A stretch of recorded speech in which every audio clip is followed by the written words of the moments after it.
One afternoon, I was at a PTA meeting when my phone buzzed. A biotech stock I'd bet on just doubled after FDA approval. News.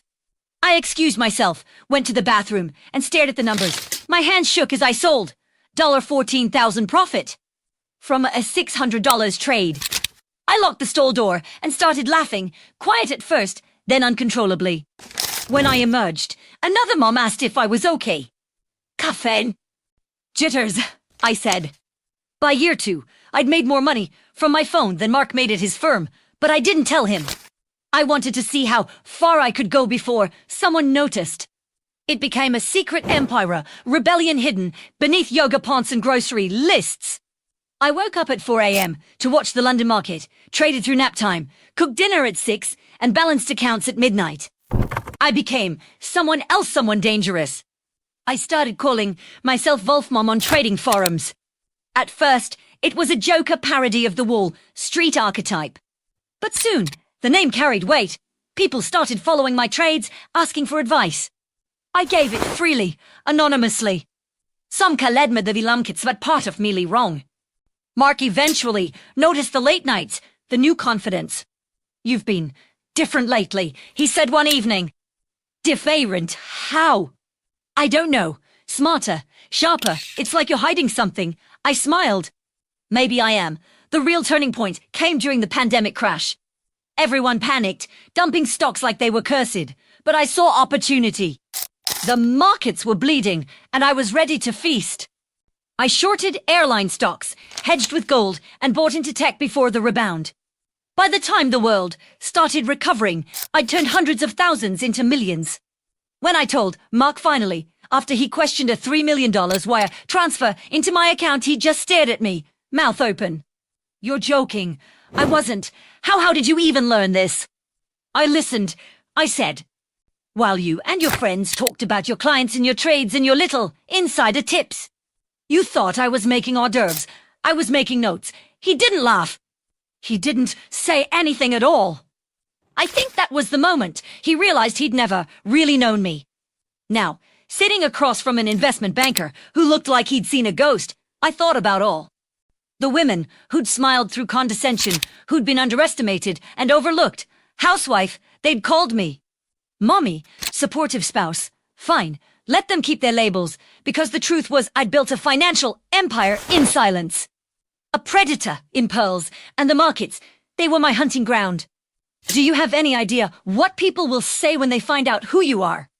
The man asked. I finished my espresso, placed the cup down, and met his gaze. They'll say, I replied, that they never saw me coming. They say money changes you, but it doesn't. It unmasks you. It peels back the polite. Smiles, the modesty, the restraint you wear to make the world comfortable. By the time I had 30 million, sitting quietly across brokerage accounts under names no one could trace back to me, I'd stopped caring about being comfortable. I cared about power, the kind that didn't need to shout. It was a Tuesday when everything started to shift. Premier, at the Farmers Mall Fallplatz being Atos, when I ran into Natalie Grant, the PTA president, suburban royalty. And self-proclaimed girl boss, she smiled that weaponized smile women like her perfected. Haven't seen you at the volunteer meetings lately. Danielle, she said, pushing her oversized everything au premier smiled back. Oh, just busy. She leaned closer, lowering her voice. Busy or bored? There was a challenge in her tone. A test. The kind of thing that used to make me shrink to reassure her that I was still one of the good, harmless wives. But that day, I saw her differently. I saw her the way I saw a stock chart and overinflated valuation, with no real fundamentals behind it. I've been investing, I said, deliberately casual. Her eyebrows arched. Investing, like your husband's firm. No, I said, picking through the tomatoes. My own money. My own portfolio. Her smile flickered. Oh, that's cute. Cute. The word hung in the air, like a fly I wanted to crush. I could have said more. I could have told her that I'd made more on one short position than her husband's entire annual salary. But I didn't, because power is best wielded quietly. That night, I logged into my trading terminal and stared at the charts. It wasn't about money anymore. It was about precision, mastery, the art of bending chaos into order. That's when I saw the opportunity that would change everything. A failing REIT commercial, real estate crumbling under post-pandemic debt. The Alice Dull date. I called it dinner. I spent 3 weeks analyzing everything: balance sheets, insider trades, lease agreements, board meeting transcripts. Every detail painted the same picture: imminent collapse. I shorted it with everything I had, layering options to amplify the fall. It was the most aggressive move I'd ever made, but it felt right. Ruthless, but right. Then, 2 days before earnings, something strange happened. The CEO of the REIT resigned abruptly. Stocks plummeted. My positions exploded in value. Overnight, I made $7 million. I stared at the screen, heart pounding, laughing under my breath. The rush was electric. Mark came into the room, sleepy and disheveled. "What's so funny?" "Nothing," I said, closing the laptop. "Just market stuff." He frowned. "Daniel." "It's 3 a.m. I turned to him, and for the first time, I really saw him not as my husband, not as my partner, but as a man who'd spent his life believing he was the sun and everyone else just orbited him. "Corbett, premier c'est softly édité like Canyon." "You've changed," he murmured. "Maybe," I said. "Or maybe I was always like this, and you just weren't looking." The next week, I created Wolfmom Capital LLC. Officially, it was a consulting firm. Unofficially, it was my trading vehicle.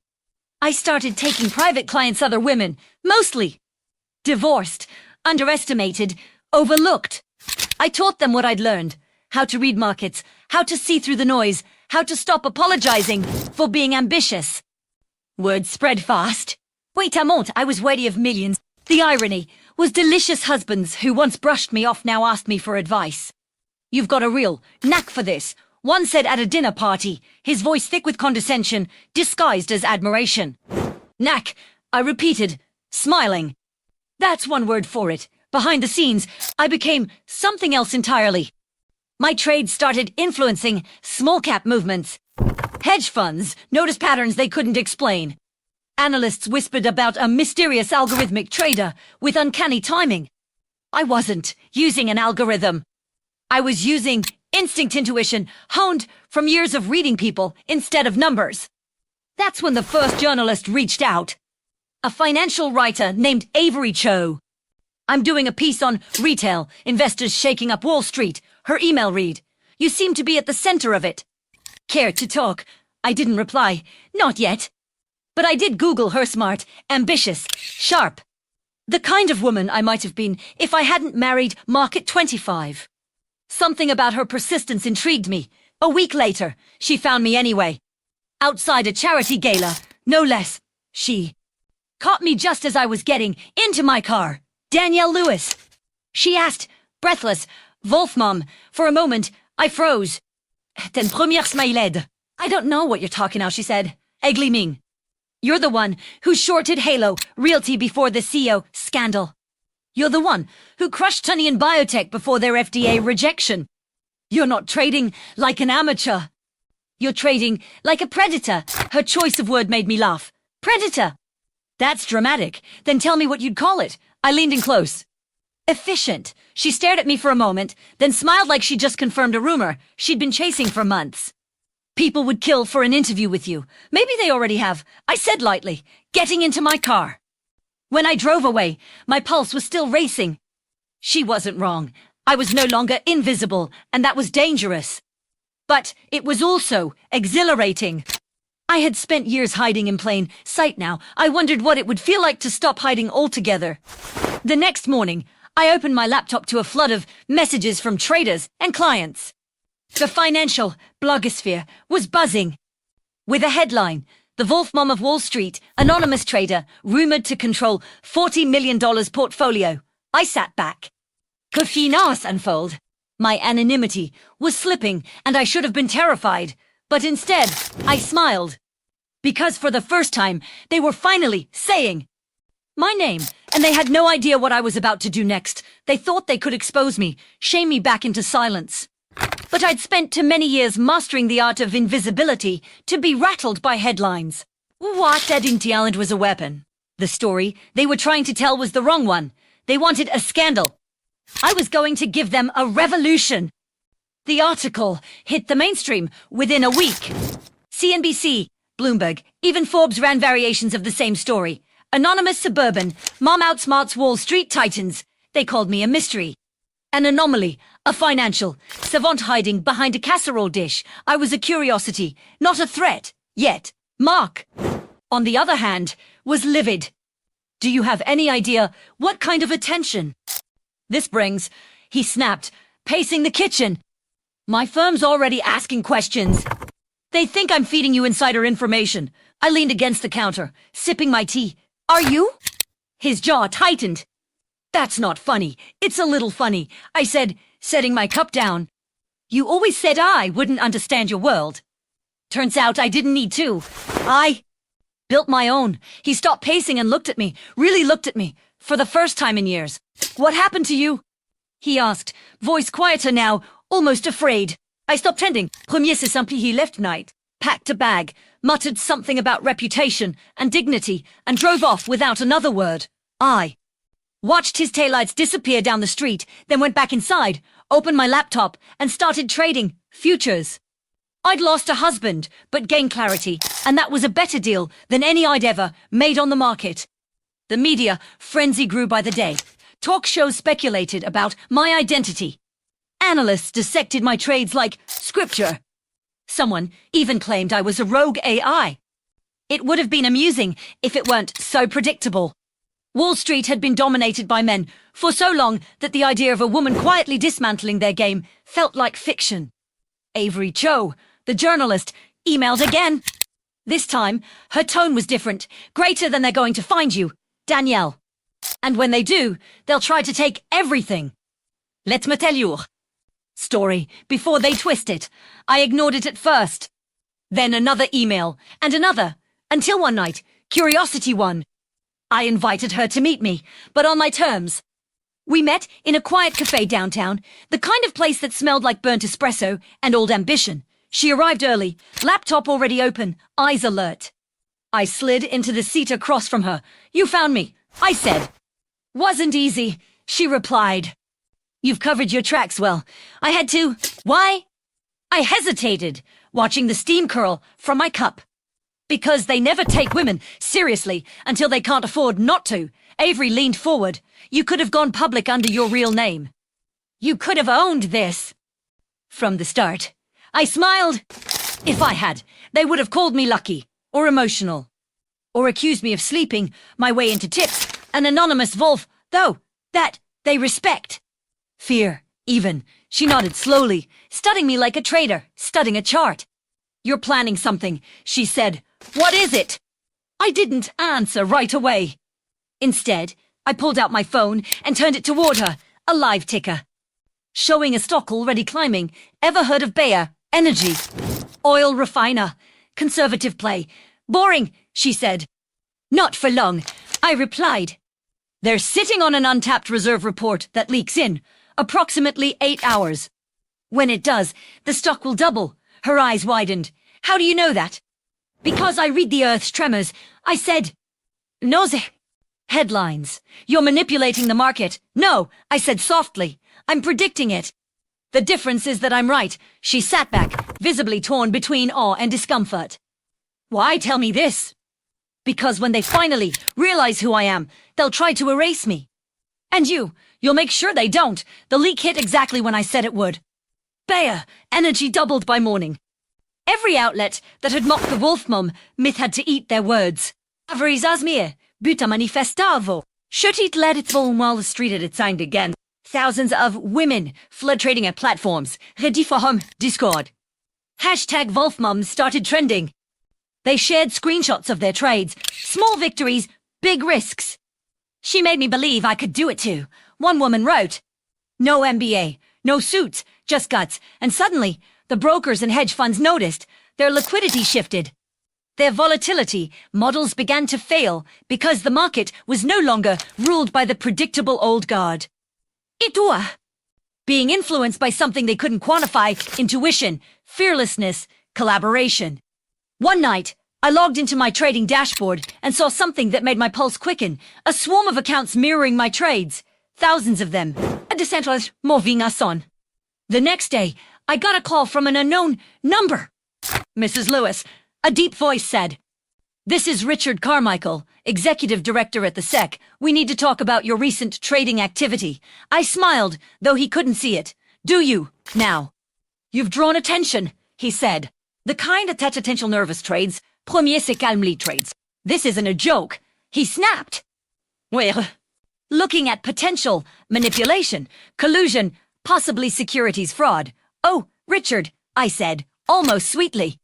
"You're just upset because for the first time, the manipulation isn't coming from men in suits.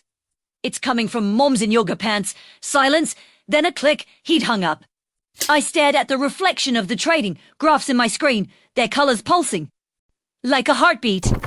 For years, I'd built this empire in secret. Now, it was a movement, one that no regulation could contain. But I also knew this wasn't a game anymore.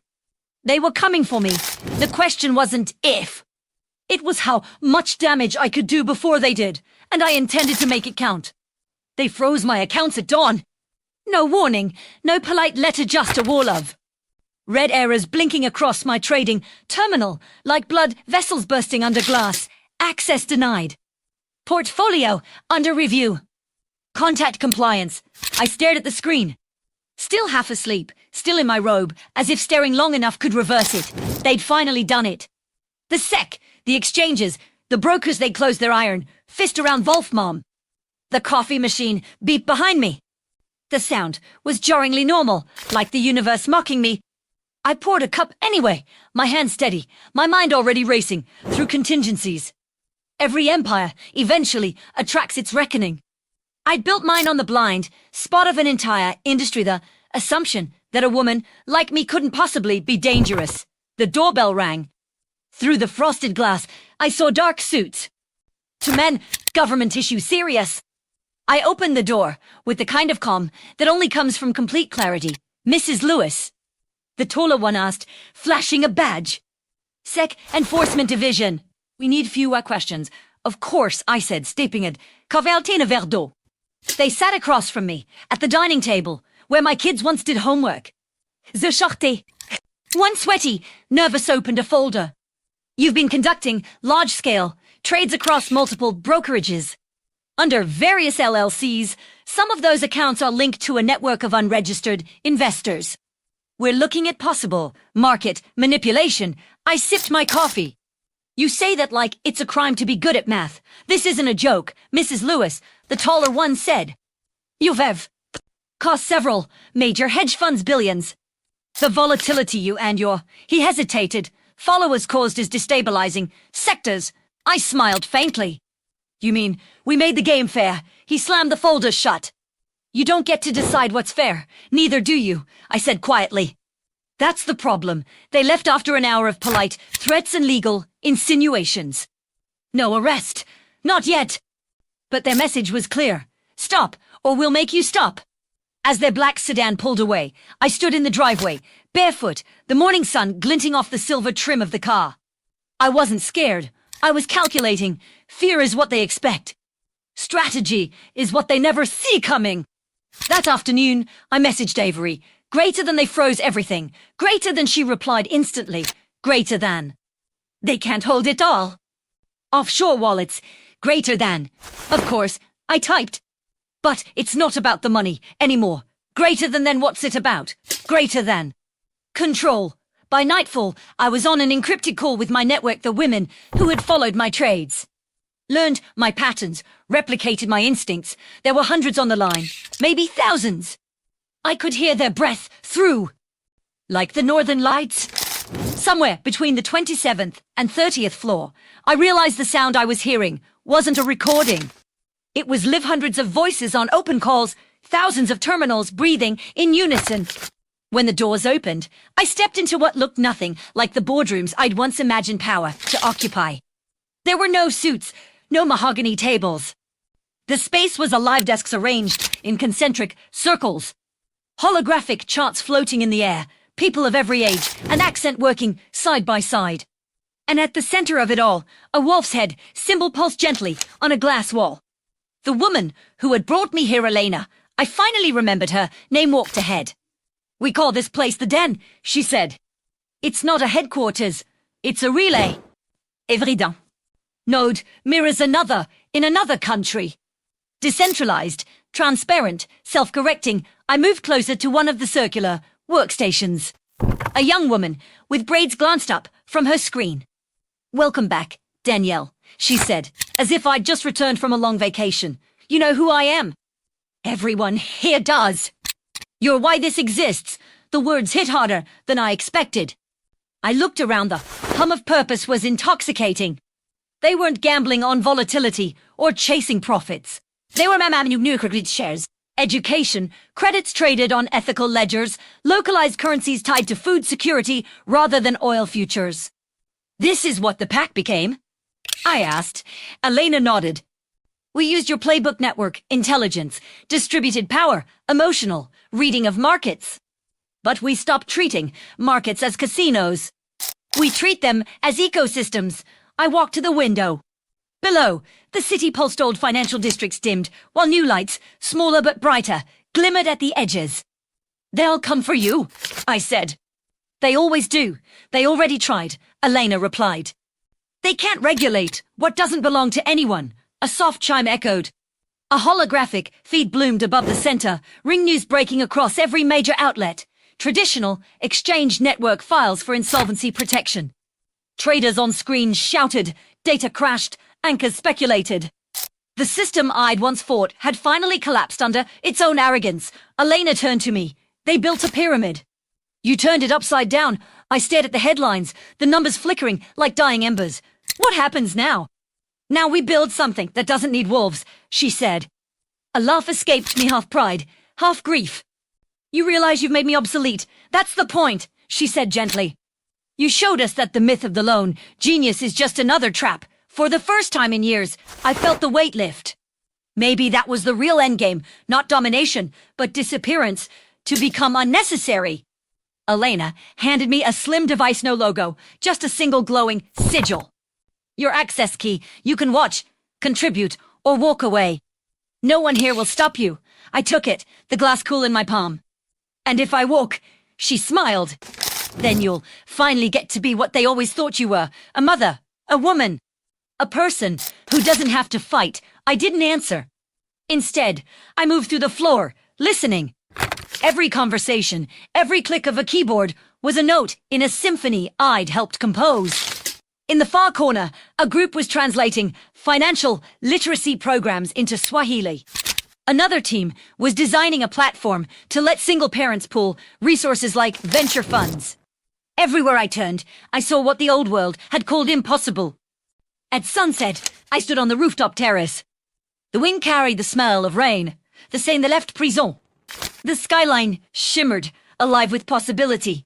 A voice behind me said, "You don't have to decide tonight." I turned to find Avery there, holding two paper cups of coffee.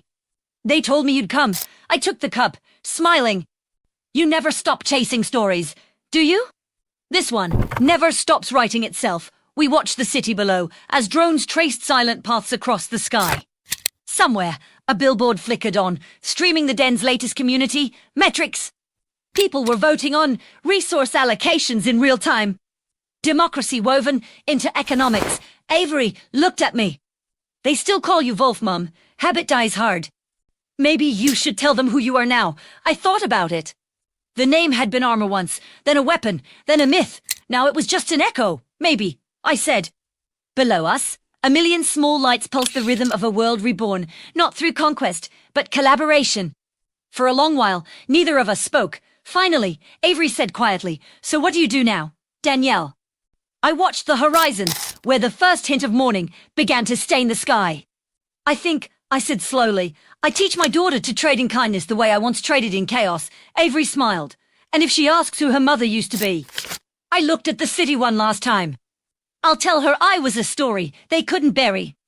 The wind shifted, carrying the faint sound of distant laughter from the floors below. The wolves were still out there, not hunting anymore, but building, shaping, guiding. I left the device on the railing and walked toward the elevator, the city's pulse steady beneath my feet. Somewhere, in the code of that living network, my name would fade, replaced by 1,000 others. And that was how it should be. Because legends, like markets, aren't meant to last forever. They're meant to evolve. And as the sun broke over the skyline, washing the tower in gold, I realized the hunt was finally over. Morning in the new city didn't sound like the old world-esque chaos of horns and stock tickers. It began with a low hum, the synchronized murmur of servers, and the gentle thrum of turbines from the solar grids that ringed the skyline. The den had turned what used to be Wall Street's pulse into something steadier, almost human. I had stayed on the rooftop until dawn, long after Avery left. I watched the network's lights flicker, one by one, until they looked less like machines and more like fireflies, familiar, mortal, alive. I hadn't planned to stay in this city. The plan had been to see it, confirm that it existed, then vanish.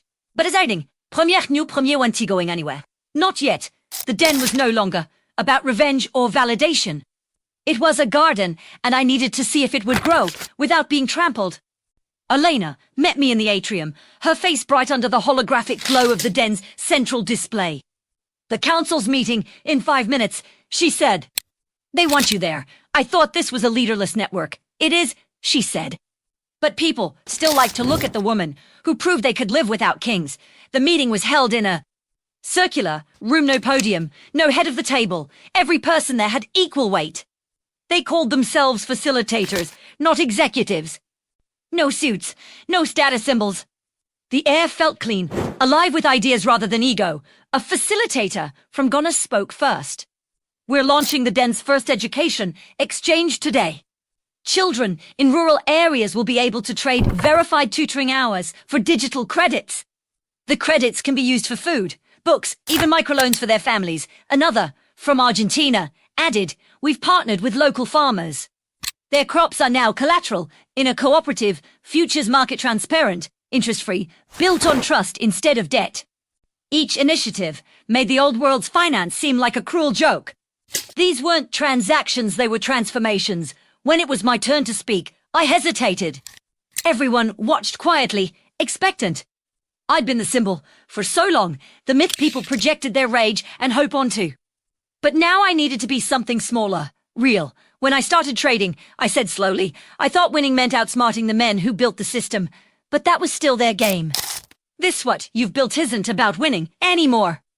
It's about rewriting the rules of what value means. Someone murmured. You sound like you're saying goodbye. Maybe I am, I said, smiling. After the meeting, I walked through the den's public lobby. There were no security guards, no access barriers, just open terminals where anyone could log in, learn, trade, contribute. Teenagers, retirees, former bankers, all equal, all part of something self-sustaining. A girl of maybe 10 sat cross-legged near the window, watching a tutorial on a small tablet. She glanced up as I passed and grinned shyly. Are you the wolf lady? I knelt beside her. Used to be. My mom says you help people take back their money. I thought of all the sleepless nights, the fear, the sacrifice. No, I said softly. I just reminded them it was theirs all along. The girl nodded solemnly and turned back to her tablet, the screen reflecting in her wide eyes. Later that afternoon, I met Avery again in the cafe downstairs. She'd stayed longer than she'd planned, chronicling the den's birth. Her camera's calf asked if she didn't want anything. You look different, she said, studying me. Softer. I think I finally stopped fighting ghosts. You're not tempted to lead them again. To make sure they don't lose their way, I shook my head. If I lead them, they'll just build another empire. The point was never for me to rule anything. The point was to prove they didn't need rulers. Avery smiled, tucking a stray strand of hair behind her ear. You know, I think that's the part the history books will miss. They'll talk about the money, the markets, the scandal, but not about what came after. They always miss the quiet parts, I said. The moments when something truly new begins. She leaned forward. And what about you? What begins now? I looked out the window, where a group of women were teaching a small class of new traders how to read data visualizations in real time. Maybe I'll teach again, I said. But not about stocks, about freedom. About how to never mistake obedience for order. Night came fast. The den's lights shimmered against the dark like constellations, mapping a future no empire could own. As I walked toward the exit, my reflection merged with theirs in the glass, one woman, fading into 1,000 others. At the door, Elena caught up to me. Where will you go? Home, I said. Wherever that is an independent stylized wall small. A reminder, she said. I turned it over in my palm. That the pack endures. That the pack evolves, she corrected. Outside, the streets were alive with movement. Children playing in front of community hubs, traders projecting data on alley walls, people exchanging ideas instead of currency. The air buzzed with the sound of possibility, the kind of noise that used to scare those in power. As I walked away from the tower, I felt no need to look back.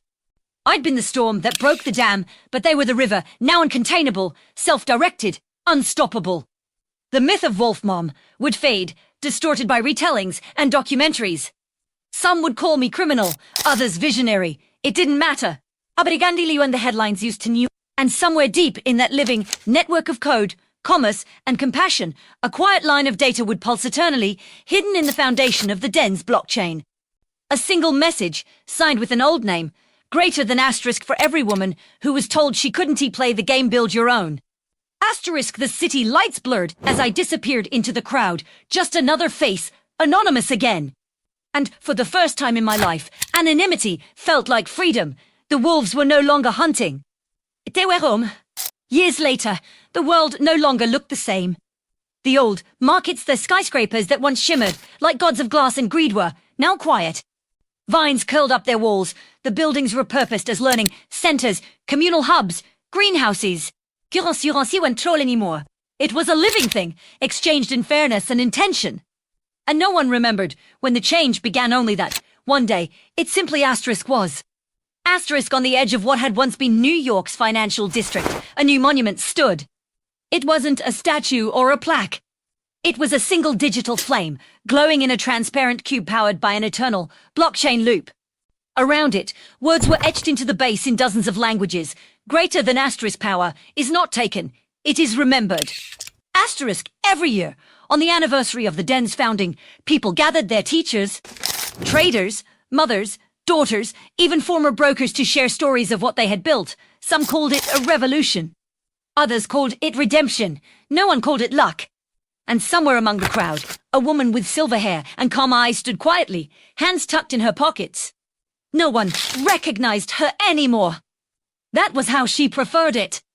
Danielle, Lewis once the Wolf Mom of Wall Street, now just asterisk Danielle asterisk lived in a small house near the coast, where the ocean's rhythm had replaced the tick of the trading clock. Her daughter, Clara, was grown now a developer for the den's new educational division. She'd never known her mother as a myth, only as a woman who listened deeply and taught her to question everything. That evening, Clara joined her on the porch as the sun sank into the horizon, painting the sky gold. They're saying the global debt markets are finally stable, Clara said, scrolling through her wrist display. No speculation, spikes in over a year. It's like... People stopped gambling. Danielle smiled faintly. They didn't stop gambling. They just started betting on each other instead of against each other. Clara tilted her head. Do you ever miss it? The trading floors, the adrenaline, the fight. Sometimes, Danielle admitted. But that was a different kind of hunger. I was feeding ego back then. Now, she gestured toward the sea, the world beyond. Now, I watch other people feed hope. They sat in silence for a while, listening to the soft hum of tide and wind. The air tasted cleaner than she. Remembered like the world itself had exhaled. Clara broke the quiet. You know, they still tell your story in the academies. About how you exposed the fraud, built the pack, how the den was born. Danielle laughed softly. I'm sure they've made it sound much grander than it was. Maybe, but it matters. You showed them the system. Wasn't sacred. She looked at her daughter, the reflection of sunset in her eyes. I didn't break the system, Clara. I just showed people they could walk away from it. Clara smiled. Same thing. The wind picked up, carrying faint sounds from the distant city, a chorus of laughter, music, a hum of life unburdened. Somewhere, the data networks that had once carried greed now carried gratitude. Danielle stood, slipping her arm around her daughter's shoulder. Come on, she said. Dinner's ready, as they walked back toward the small cottage. The last rays of sunlight caught the pendant at Danielle's neck, the silver Rolf, worn smooth from time. She paused at the door, glancing back once more at the horizon. A faint flicker of light blinked in the distance, one of the den's satellites aligning with the constellation grid. The system she'd set in motion still watched over the world, but not as a warden, as a guide. She smiled. They never needed a wolf, she whispered. They just needed to remember they were never sheep. The door closed behind her, the night settling gently around the home. The flame downtown continued to burn steady, eternal, a symbol of what happens when silence turns into power, and power into grace. And so the story ended not with a crash or a headline, but with peace. Because the Wolfmom of Wall Street hadn't just rewritten the markets, she had rewritten what it meant to win. And this time, everyone did. Fairness and intention. And no one remembered when the change began, only that, one day, it simply asterisk was. Asterisk on the edge of what had once been New York's financial district, a new monument stood. It wasn't a statue or a plaque. It was a single digital flame, glowing in a transparent cube powered by an eternal blockchain loop. Around it, words were etched into the base in dozens of languages. Greater than asterisk power is not taken, it is remembered. Asterisk every year, on the anniversary of the den's founding, people gathered their teachers, traders, mothers, daughters, even former brokers to share stories of what they had built. Some called it a revolution. Others called it redemption. No one called it luck. And somewhere among the crowd, a woman with silver hair and calm eyes stood quietly, hands tucked in her pockets. No one recognized her anymore. That was how she preferred it. Danielle, Lewis, once the Wolfmom of Wall Street, now just asterisk Danielle asterisk, lived in a small house near the coast, where the ocean's rhythm had replaced the tick of the trading clock. Her daughter, Clara, was grown, now a developer for the den's new educational division. She'd never known her mother as a myth, only as a woman who listened deeply and taught her to question everything. That evening, Clara joined her on the porch as the sun sank into the horizon, painting the sky gold. They're saying the global debt markets are finally stable, Clara said, scrolling through her wrist display. No speculation, spikes in over a year. It's like people stopped gambling. Danielle smiled faintly. They didn't stop gambling. They just started betting on each other instead of against each other. Clara tilted her head. Do you ever miss it? The trading floors, the adrenaline, the fight. Sometimes, Danielle admitted. But that was a different kind of hunger. I was feeding ego back then. Now, she gestured toward the sea, the world beyond.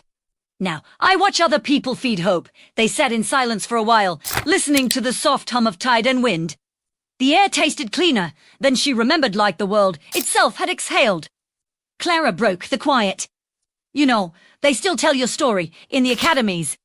About how you exposed the fraud, built the pack, how the den was born. Danielle laughed softly. I'm sure they've made it sound much grander than it was.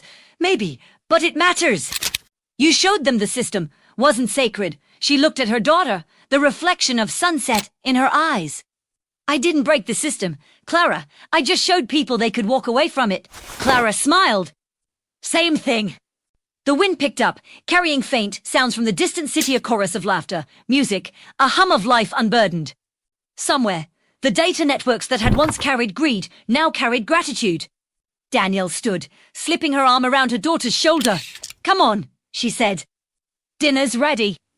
As they walked back toward the small cottage, the last rays of sunlight caught the pendant at Danielle's neck, the silver Rolf, worn smooth from time.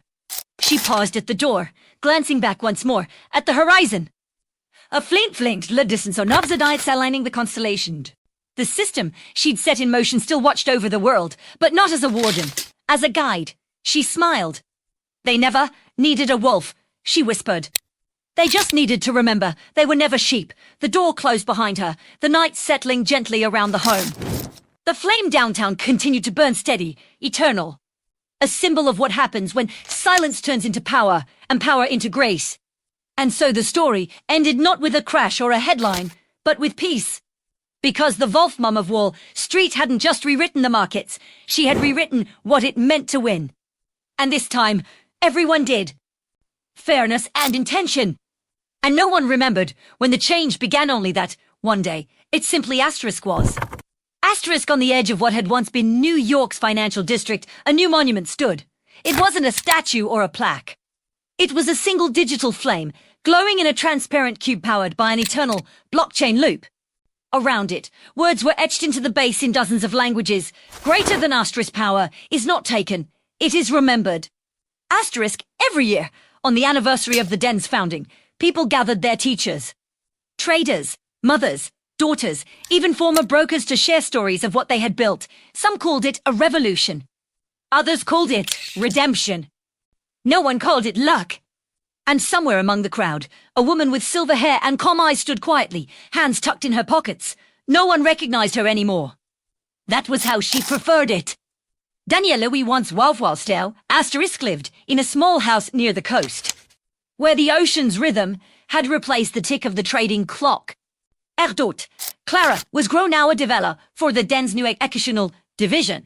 She'd never known her mother as a myth, only as a woman who listened deeply and taught her to question everything. That evening, Clara joined her on the porch as the sun sank into the horizon, painting the sky gold.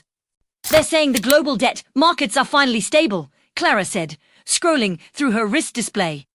No speculation, spikes in over a year. It's like people stopped gambling. Danielle smiled faintly. They didn't stop gambling. They just started betting on each other instead of against each other. Clara tilted her head. Do you ever miss it? The trading floors, the adrenaline, the fight. Sometimes, Danielle admitted. But that was a different kind of hunger. I was feeding ego back then. Now, she gestured toward the sea, the world beyond. Now I watch other people feed hope. They sat in silence for a while, listening to the soft hum of tide and wind. The air tasted cleaner than she remembered, like the world itself had exhaled. Clara broke the quiet. You know, they still tell your story in the academies.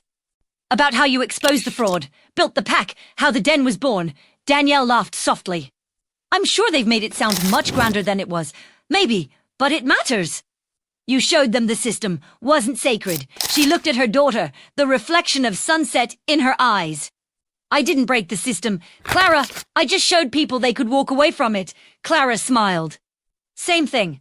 The wind picked up, carrying faint sounds from the distant city, a chorus of laughter, music.